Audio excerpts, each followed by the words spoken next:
Thanks, Mark, and thanks for having me. I can give you a couple minutes on sort of what I do, then I wanted to spend a few minutes just talking about sort of how I got there and sort of my path, and then I can't imagine I have anything to add to sort of Michael Brown's tips, but a couple sort of conclusions from some of my experiences doing public interest work really in the private sector. And so the short of it is that my work is I've started a couple of companies that are trying to rewire the labor market to enhance socioeconomic mobility and to help folks move from poverty into the middle class and beyond. So for the alums who are here, this morning we heard from Professor Fung about the distance between elites and the rest of society and the small portion of our society that isn't elites and how that attacks democracy. And so our work is really about breaking down that barrier and opening up the pathways from folks who are sort of below that barrier to above that barrier. So my background is I graduated in '94, which I know is a long time ago, and I was a Russian studies and government major with a particular focus on Russian literature. And the reason I was particularly interested for a variety of personal reasons in genocide and why it is that societies break down. Why it is that there's political instability, why it is there are revolutions, why is it there's violence in sort of the social compact that sort of holds us all together. And one of the themes that I saw when I was sort of studying this in college was that when there's no hope in a society, that exacerbates that problem. That in particular, when individuals work hard and have merit and can't feed themselves, that undermines sort of the very underpinnings of a society and our sort of political system. And so as much as I loved Russian literature, even though when I told my parents I was going to major in a portion of Russian literature, they did cry.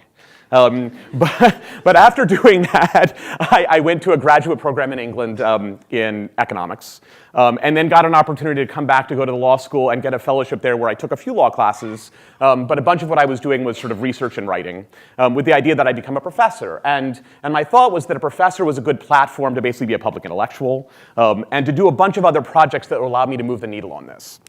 And so I wrote some stuff, which is sort of what you do when you're going to be a professor. And one of my mentors and one of the people that had helped me sort of write one of the things that I published is Martha Minow, who was a professor at the law school. And so she was going to sort of help me get the assistant professor job. And so she sort of saw me do this. And while I was doing that, I did a little work for the Clinton White House, originally around technology policy and then around labor issues. And the Clinton White House was building a cluster of policies that were based on ideas that were largely from a very famous Harvard Business School professor around how to channel capital into low-income communities. And some of them were known as the Empowerment Zone program. And I disagreed with the policies.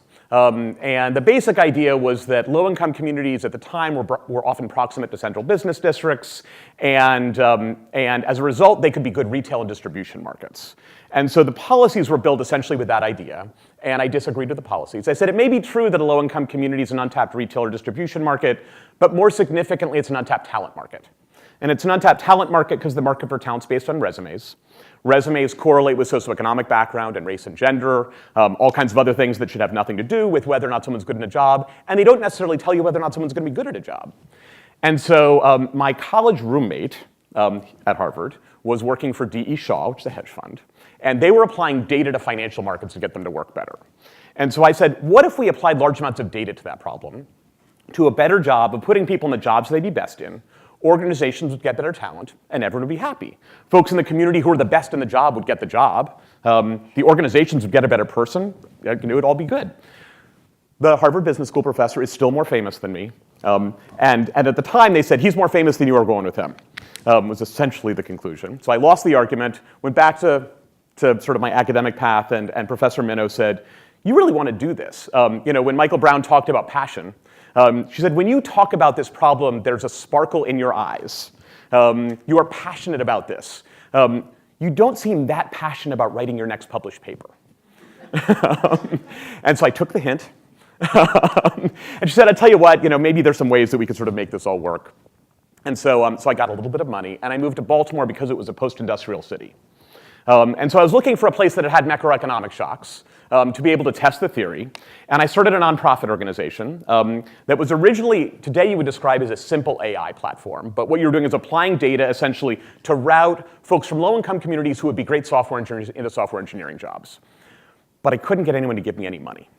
I got a couple pennies here and there. And I couldn't understand because I thought foundations were all about essentially the basic research of sort of the civic infrastructure of our society. So like, shouldn't this be what they're doing? But what I realized was that the incentive structure is a little off frequently, and it's very personal. And I thought about it some more, and I realized that the work that we were doing was creating massive amounts of value for the organizations that we were serving, the employers, and it was creating massive amounts of value for the individuals who were making lots more money. Maybe this isn't a nonprofit. Maybe it's a for-profit if we could capture some of that value and channel it back into the business in order to create a for-profit enterprise. So I ended up shutting down the nonprofit, and I started a for-profit, one of which is called Catalyte today, and basically tried to license the technology into large enterprises. So I went to large enterprises and explained the idea. It was a little political theory. And folks were like, that's really awesome. We'll think about it, we'll get back to you. And so no one said no, and no one said yes. And I said, okay, I learned one of the lessons of being, frankly, a for-profit or nonprofit entrepreneur, which is having a customer is really helpful. So I'm like, I need another solution. So I called them back and I said, okay, I get that you're not buying this technology. What if I hire people myself? And I'm going to hire them this way, and you have a contract with a big company overseas that's providing your software engineering services. I'm going to go find software engineers using this technology, and if they are not at least twice as good as your current staff, don't pay me. So I'll take all the risk. And folks were like, I'll do that, frankly, because I can manage it in my own budget. And so that's how my first business started. So that business today is a larger business. So it's today it actually does license the technology and uses and also provides services. Its headcount's about 750. It'll end this year doing about 200 million in revenue. So it's not a huge business, but it is a critical mass business. It's the demographic of the folks that identifies are 44. Basically, all it's doing is finding the top 2% of software engineers in the world. It's just not putting a thumb on the scale anywhere. If someone who has a PhD is the best software engineer, we'll hire them. If someone who didn't graduate from high school is the best software engineer, we'll hire them. When you do that, 44% of the people we hire don't have a college degree. The demographics of our workforce almost exactly mirror the cities we're in. So in Baltimore, it's 28.7% African American. Our workforce is 27% African American. We do not exactly mimic from a gender perspective, which is a really interesting conversation I cannot have today, but another time. But almost 40% of our workforce is female, though. And again, all we're doing is find the top 2% of software engineers. So that's that business today. It basically serves Fortune 500 companies. I spun another business out in 2010 when an executive at a hospital in the DC suburbs approached me and said, could you do this in healthcare? And they said, we have this problem, which is we turn over a lot of staff and we can't really organize our workforce, and we think there's implicit bias, thank you, implicit bias in our hiring. Could you do that? So today that business is an independent business and is licensed into healthcare providers who together touch about 9% of the US healthcare workforce. And again, lots of interesting demographic findings from there. But I would love to sort of leave you with two things. One is that we're hiring. So my first business is about 750 people. The second one's only about 40 people, so fewer jobs in the second one. But and so that's sort of the first piece. The second piece is don't get a super fixed idea in your head of what public service looks like. So when I shut down the nonprofit, I spoke with Professor Minow, and I spoke with, I actually also was working for a judge, basically to eat while I was doing this on the Fourth Circuit.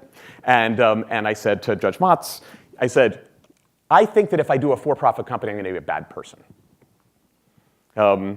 And she said, you're insane, was the first thing she said. But secondly, she's like, you just need to make sure that you focus on what your goal is. The corporate structure is just a tax platform. Whether it's for-profit or nonprofit, solve the problem you're trying to solve. And so the fact that, frankly, Professor Minow and Judge Motz said that to me, frankly, gave me gave me permission to do things that, that allowed me to step more off the establishment path than I thought I was stepping off of. And that was, if they hadn't told me that, I'm not sure I would have had the courage to do it. And I'm not sure I would have had the courage to start a for-profit company. So those are my two conclusions. Thanks.